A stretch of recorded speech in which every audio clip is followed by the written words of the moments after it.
يا حلاوتك يا لحمتي وانت في حلتي ومشوية وعلى البوتاجاز بالفحم كمان، يا سلام يا سلام، هتدعولي من كل قلبكم.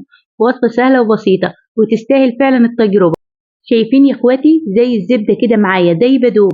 هقولك ازاي تبقى معاكي بالطريقة دي، تابعي الفيديو كده وانت هتعملي معايا احلى لحمة مشوية زي ما اتفقنا اهو، في حلة وعلى البوتاجاز. ما شاء الله ولا قوة الا بالله. مفيش حاجة تغلى عليكم، بحاول كده اوريكم وافصص لكم اللحمة، وجنب منها بقى انا هنا مقدماها جنب بكاكين والتتبيلة. يا نهار ابيض على الحلاوة، نبدأ بقى نسمي بالله ونصلي على الرسول عليه افضل الصلاة والسلام. انا هنا معايا بصلتين كبار مقطعاهم جوليان، ونزلت عليهم بالفلفل الاسود. مهم جدا الوصفة دي على فكرة ما فيهاش بهارات. للمعلومات بقى الحلوة، ان عشان تحسي بطعم اللحمة كده يبقى مميز معاكي ما تزوديش بهارات بقى وحاجات كتير، لا. نزلت بفصين 3 من الثوم وشوية زيت حلوين، وابدأي كده تبلي البصلة بالفلفل الاسود. هنا بقى فلفل تقطعيه حلقات وتخلصي من البذر اللي فيه. معايا برضو طماطمتين مقشراهم، ضروري جدا تقشريهم وتقطعيهم مكعبات صغيرة زي ما انت شايفة كده. مفيش برضو حاجة تاني غير كده. صدقيني هتدعيلي وانا متأكدة. هبشر جوز الطيب، ابشره شوية حلوين يعني، برضو خليكي وسط، ما تزوديش زيادة عن اللزوم عشان بتمرر معاكي. وابدأي اخلطي كل المكونات مع بعضها. بعد كده بقى تبلي بالملح، اظبطي الملح طبعا الكمية اللي انت حابة تستخدميها، انا بديكي الفكرة واللي انت حابة تستخدميه. والحلو بقى في الموضوع، تعالوا بقى شوفوا معايا، ده مش لحم صافي كمان، ده لحم العظم فيه لحم. فاهمين قصدي؟ ده كان كيس عندي فيه ريش، وموجود فيه اللحمه اللي هي بتبقى العظمه الكبيره دي من لحمه العيد، وبيبقى فيها حاجه بسيطه كده من اللحمه. طبعا دي لو سويتها في شوربه مش هتبقى حلوه خالص، ولا هتنفع مثلا تعمليها في رز معمر. فهنا رشيت عليها رشه فلفل اسود من ناحيتين، بتبلها كده بالفلفل الاسود. وصدقيني لو متوفره عندك او بلحمه صافيه خالص ما فيهاش اي عظم، هتدعي لي برضو، انا مصممه ان انت هتدعي لي.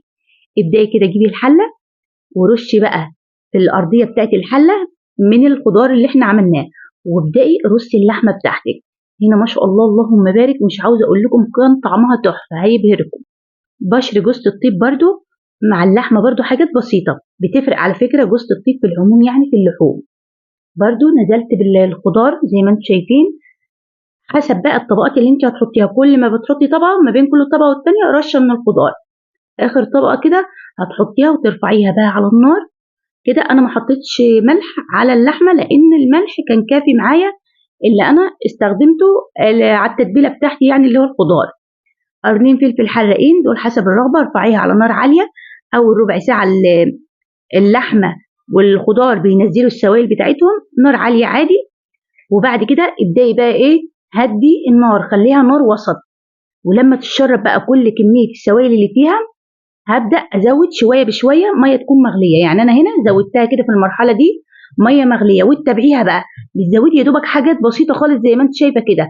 ليه بقى؟ لان انا مش عاوزاها لما تستوي خالص معايا يبقى فيها اي سوائل. زي ما اتفقنا دي مشويه يعني ما فيهاش سوائل، فانا هنا بختبرها. خلاص بقى لها حاجات بسيطه وهتستوي خلاص بقى كده، شربت كل السوائل بتاعتها. هنا بقى بحاول اوريكم، تعالوا كده معايا، الدهون اللي كانت موجوده في اللحمه والعظم، يعني دي كده دهون يا حبايبي. وهتاكدوا كمان ان هي دهون. انا دلوقتي ولعت فحم على النار، سويتيه يعني على البوتاجاز، واعملي له كده او طبق صغير عندك، او الورق اللي هو الفويل ده عملته على شكل طبق. دي كده دهون يا حبايبي، لان هي لو شوربه اول ما تحطيها على الفحم مش هيطلع معاكي اي بخار، لكن دي دهون. وهاكد لكم كمان المعلومه، هبدا هنا بعد ما بتسيبيها كده زي 10 دقائق تاخد وتدي من ريحه الفحم كده، بتبقى طعمها تحفه. ابداي قدميها جنب العيش البلدي وجنب منها سلطه طحينه ومخلل. وهنا انا طبعا كان موجود عندي قدمتها مع البكاكين او الكوماج، في ناس بتقول عليه كوماج. وبألف هنا على قلوبكم، فعلا الوصفه دي تستحق منكم ان انتوا تجربوها. زي ما اتفقنا تنفع مع اي قطعه لحم عادي.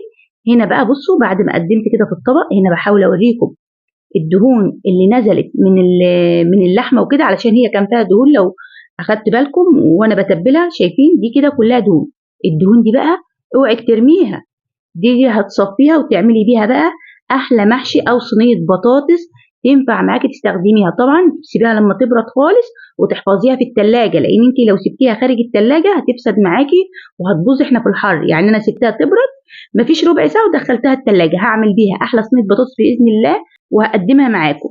هنا بقى بحاول اوريكم حتى لو شفتوا كمان في بدايه الفيديو قطعه اللحمه زبده، هي استوت. انت بتتاكدي ان هي استوت، بتختبريها بسكينه بشوكه، بتدوقي حته كده وهتتاكدي اكيد لو دقتي هتعرفي. لايك وشير بقى يا حلوين علشان يوصلكم مني كل جديد ان شاء الله. كنت معاكم فاتن الجندي، نتقابل في فيديو جديد، اشوفكم على خير.